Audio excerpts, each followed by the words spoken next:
CSK அணிக்கு மிகப்பெரிய வாய்ப்பை பார்த்தீங்கன்னா இப்போ டிசி அணி கொடுத்துருக்காங்கன்னு சொல்லலாம். இன்றைக்கி நடந்த போட்டியில் சிஎஸ்கே அணிக்கு ஒரு மிகப்பெரிய வாய்ப்பு ஒன்று கிடச்சிருக்கு. அதுக்கு முன்னாடி நம்ம சேனலுக்கு எச்சு புதுசாக சப்ஸ்கிரைப் மட்டும் பண்ணிக்கோங்க. அப்படி பண்ணுன்னா பக்கத்தில் இருக்க பெல்லைக்கான நோட்டிஸ் வரும். நிறைய பேர் சப்ஸ்கிரைப் பண்ணால் பார்த்துட்டீங்க, சப்ஸ்கிரைப் பண்ணுறோம். நிறைய பேர் லைக் பண்ணால் பார்த்துட்டீங்க, லைக் பண்ணிட்டு பாருங்கள். நீங்கள் பண்ணுற ஒவ்வொரு லைக்கும் எனக்கு மிகப்பெரிய மோட்டிவேஷன் இருக்கும். ஸோ லைக் பண்ணிட்டு பாருங்கள். இன்றைக்கி ஆர்ஆர் மற்றும் டிசி அணி பார்த்தா மோதிருந்தாங்க. இந்த ஒரு போட்டியில் எந்த அணிக்கு நல்லா தான் இல்லையோ, ஆனால் இன்றைக்கி சிஎஸ்கே அணிக்கு ஒரு மிகப்பெரிய நல்லது நடந்திருக்கு. அதாவது முதல்ல டாஸை வெற்றி பெற்ற ராஜஸ்தான் அணி முதல்ல நாங்கள் பேட்டிங் பண்ணுறப்பா அப்படிங்கிற மாதிரி களம் இறங்கியிருந்தாங்க. என்னங்க சொல்கிறது, இன்றைய போட்டியில் தொடக்கத்திலிருந்து பார்த்தீங்கன்னா ராஜஸ்தான் அணிக்கு கொஞ்சம் தடுமாற்றம் அதிகமாக இருந்துச்சு. குறிப்பாக சொல்லப்போனால் முதல் ஓவர்லேயே நம்மளோட எஸ்எஸ்சி ஜெய்ஸ்வால் பார்த்தீங்கன்னா மிச்சில் ஸ்டார்க் போட்ட பந்து வீச்சில் ஆட்டம் இழந்திருப்பார்.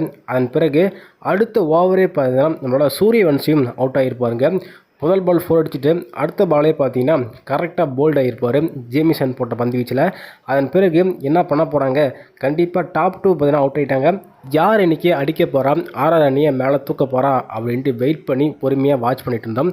அதுக்கு ஏற்ற மாதிரி ட்ரூ ஜிரோல் மற்றும் நம்மளோட கேப்டன் ரேயான் பராக் 2 பேர் சேர்ந்து ஒரு நல்ல ஒரு பார்ட்னர்ஷிப் போட்டாங்க. குறிப்பாக சொல்ல போனால் இந்த டோர்னமெண்ட்டில் இதுவரையும் 50 அடிக்காத நம்மளோட ரேயான் பராக் இன்றைய போட்டியில் ஒரு 90 ரன் அடித்து டீம் வந்து மேலே கூப்பிட்டு போனாருங்க. மேட்ச் இந்த அளவுக்கு போகிறாங்க முக்கிய காரணமே நம்ம ரியான் பராக் தான். ஏன்னா பேட்டிங்கில் செம்மையாக ப்ளே பண்ணியிருந்தார்.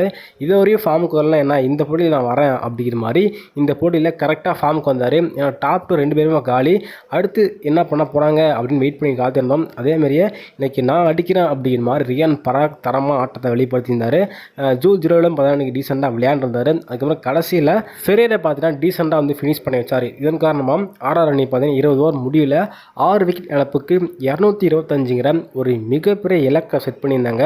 ஆனால் கண்டிப்பாக 226 அடித்தா வெற்றி அப்படிங்கிற மாதிரி டிசி அணி கிளம்பியிருந்தாங்க. குறிப்பாக சொல்லப்போனால் இன்றைக்கி ஓப்பனிங்கில் நம்மளோட கேஎல் ராகுல் மற்றும் பத்து நிஷாங்கா 2 பேர் சேர்ந்து ஒரு தரமான ஆட்டத்தை வெளிப்படுத்தியிருந்தாங்க. குறிப்பாக 10 நிஷாங்கா பவர் பிளேலே 50 ரன் பூர்த்தி செஞ்சு விட்டார். ஸோ அரசியத்தை பூர்த்தி பண்ணி இன்றைக்கி மேட்சை கொண்டு போயிட்டார். ஸோ மேட்ச் வின் பண்ணாங்க அப்படின்னா முக்கிய காரணமே நம்மளோட 10 நிஷாங்கா மற்றும் கேஎல் ராகுல் தான். 2 பேரும் வாப்பிளிங்க நல்ல ஒரு பார்ட்னர்ஷிப் போட்டு குறிப்பாக 100 ரன் வரையும் அவுட் ஆகாமல் ப்ளே பண்ணியிருந்தாங்க. இதன் காரணமாக கடைசியில் பார்த்தீங்கன்னா மேட்ச் த்ரில்லாக முடிஞ்சிருக்கு. குறிப்பாக இயர்லியாக பார்த்தீங்கன்னா அது 5வது ஓவர்லேயே நம்மளோட கேஎல் ராகுல் பார்த்தீங்கன்னா அவுட் ஆனார் 25 ரனுக்கு. அதன் பிறகு வந்த பேட்ஸ்மேன் பார்த்தீங்கன்னா ஈஸியாக மேட்சை முடிச்சிட்டான்னு சொல்லலாம். இதன் காரணமாக டிசி அணி ஒரு அபார வெற்றியை வந்து பதிவு பண்ணிட்டாங்க. ஸோ இந்த வெற்றியின் மூலம் சிஎஸ்கே அணிக்கு ஒரு மிகப்பெரிய வாய்ப்பு கிடச்சிருக்குங்க. ஏன்னா இந்த போட்டியிலே ஆர்ஆர் அணி வெற்றி பெற்றிருந்தால் மேலே போயிருப்பாங்க. 14 புள்ளியோட பார்த்தீங்கன்னா மேலே போயிருப்பாங்க. ஸோ தோற்றனால சிஎஸ்கே அணிக்கு ஒரு மிகப்பெரிய வாய்ப்பு கிடச்சிருக்கு. ஸோ இன்றைக்கி டிசி வெற்றி பெற்றதுனால 10 புள்ளியோட பார்த்தீங்கன்னா 5வது பிளேஸ்க்கு போயிருப்பாங்க. அதாவது நாளைக்கு நடக்க போகிற போட்டியில் நம்ம சிஎஸ்கே வெற்றி பெற்றுச்சுன்னு அப்படின்னா கண்டிப்பாக 8 புள்ளியோட கொஞ்சம் மேலே போகலாம். அதனால் கண்டிப்பாக அடுத்த போட்டி சிஎஸ்கே அணிக்கு ஒரு முக்கியமான போட்டி. குறிப்பாக நாளைக்கு நடக்க போகிற போட்டி. சரி, நீங்கள் சொல்லுங்கள், எம்ஐ மற்றும் சிஎஸ்கே போட்டியில் யார் வெற்றி பெற போகிறா அப்படிங்கிறத கருத்துக்களை கமெண்ட்ல தெரிவிங்க.